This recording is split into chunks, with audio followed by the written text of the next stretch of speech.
चतुराई हिंदी लोक कथा। एक गरीब आदमी था। एक दिन वह राजा के पास गया और बोला, महाराज, मैं आपसे कर्ज मांगने आया हूँ। कृपया कर आप मुझे 5,000 रुपये दें। मैं 5 वर्ष के अंदर आपके रुपए वापस कर दूंगा। राजा ने उसकी बात पर विश्वास कर उसे 5,000 रुपये दे दिए। 5 वर्ष बीत जाने के बाद भी जब उस व्यक्ति ने राजा के 5,000 रुपये नहीं लौटाए, तब राजा को मजबूरन उसके घर जाना पड़ा, लेकिन वहाँ वह व्यक्ति नहीं मिला। जब भी राजा वहाँ जाता, बहाना बनाकर उसे वापस भेज दिया जाता। एक दिन फिर राजा ने उस व्यक्ति के घर गया। वहाँ और कोई तो नहीं दिखा, एक छोटी लड़की बैठी थी। राजा ने उससे पूछा, तुम्हारे पिताजी कहाँ हैं? लड़की बोली, पिताजी स्वर्ग का पानी रोकने गए हैं। राजा ने फिर पूछा, तुम्हारा भाई कहाँ है? लड़की बोली, बिना झगड़ा के झगड़ा करने गए हैं। राजा के समझ में एक बात भी नहीं आ रही थी, इसलिए वह फिर पूछता है, तुम्हारी माँ कहाँ है? लड़की बोली, माँ 1 से 2 करने गई है। राजा उसके इन ऊल जलूल जवाब से खींच गया। वह गुस्से से पूछता है, और तुम यहाँ बैठी क्या कर रही हो? लड़की हंसकर बोली, मैं घर बैठी संसार देख रही हूँ। राजा समझ गया कि लड़की उसकी किसी भी बात का सीधा जवाब नहीं देगी, इसलिए उसे अब इससे इन बातों का मतलब जानने के लिए प्यार से बतियाना पड़ेगा।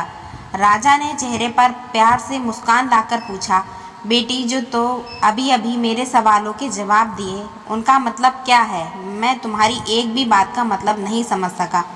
तुम मुझे सीधे सीधे उनका मतलब समझाओ। लड़की ने भी मुस्कुराकर पूछा, अगर मैं सभी बातों का मतलब समझा दूं तो आप मुझे क्या देंगे? राजा के मन में सारी बातों को जानने की तीव्र उत्कंठा थी। वह बोला, जो मांगोगी वही दूंगा। तब लड़की बोली, आप मेरे पिताजी का सारा कर्ज माफ़ कर देंगे तो मैं आपको सारी बातों का अर्थ बता दूंगी। राजा ने कहा, ठीक है, मैं तुम्हारे पिताजी का सारा कर्ज माफ़ कर दूंगा। अब तो सारी बातों का अर्थ समझा दो। लड़की बोली, महाराज, आज मैं आपको सारी बातों का अर्थ नहीं समझा सकती। कृपया कर आप कल आएं, कल मैं ज़रूर बता दूंगी।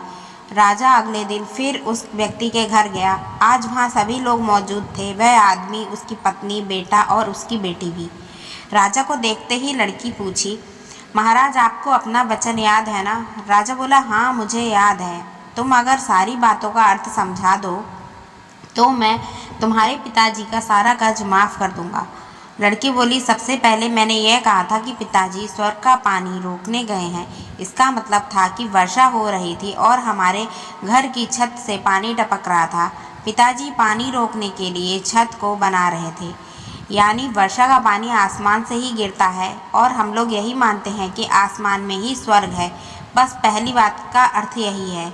दूसरी बात कही थी कि भैया बिना झगड़ा के झगड़ा करने गए हैं। इसका मतलब था कि वे रेंगनी के कांटे को काटने गए हैं। अगर कोई भी रेंगनी के कांटे को काटेगा तो उसके शरीर में जहाँ तहाँ कांटा गड़ ही जाएगा, यानी झगड़ा नहीं करने पर भी झगड़ा होगा और शरीर पर खरोंचें आएंगी। राजा उसकी बातों से सहमत हो गया और मन ही मन उसकी चतुराई की प्रशंसा करने लगा। उसने उत्सुकता के साथ पूछा, और तीसरी चौथी बात का मतलब बेटी? लड़की बोली, महाराज, तीसरी बात मैंने कही थी, माँ 1 से 2 करने गई है।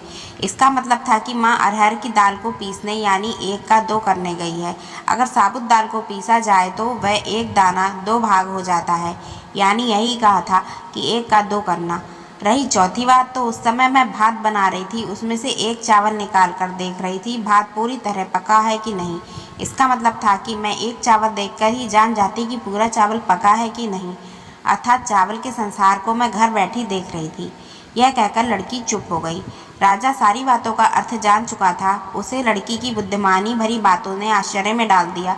फिर राजा ने कहा, बेटी, तुम तो बहुत चतुर हो, पर एक बात समझ में नहीं आई। यह सारी बात तो तुम मुझे कल भी बता सकती थी, फिर तुमने आज क्यों बुलाया? लड़की हंसकर बोली, मैं बता ही चुकी थी कि कल जब आप आए थे तो मैं भात बना रही थी। अगर मैं आपको अपनी बातों का मतलब समझाने लगती तो भात गीला हो जाता या जल जाता, तो माँ मुझे ज़रूर पीटती। फिर घर में कोई भी नहीं था। अगर मैं इनको बताती कि आपने कर्ज माफ़ कर दिया है तो ये मेरी बात पर विश्वास नहीं करते। आज स्वयं आपके मुंह से सुनकर आपने कर्ज माफ़ कर दिया है, इन्हें विश्वास हो जाएगा और खुशी भी होगी। राजा लड़की की बात सुनकर बहुत ही प्रसन्न हुआ।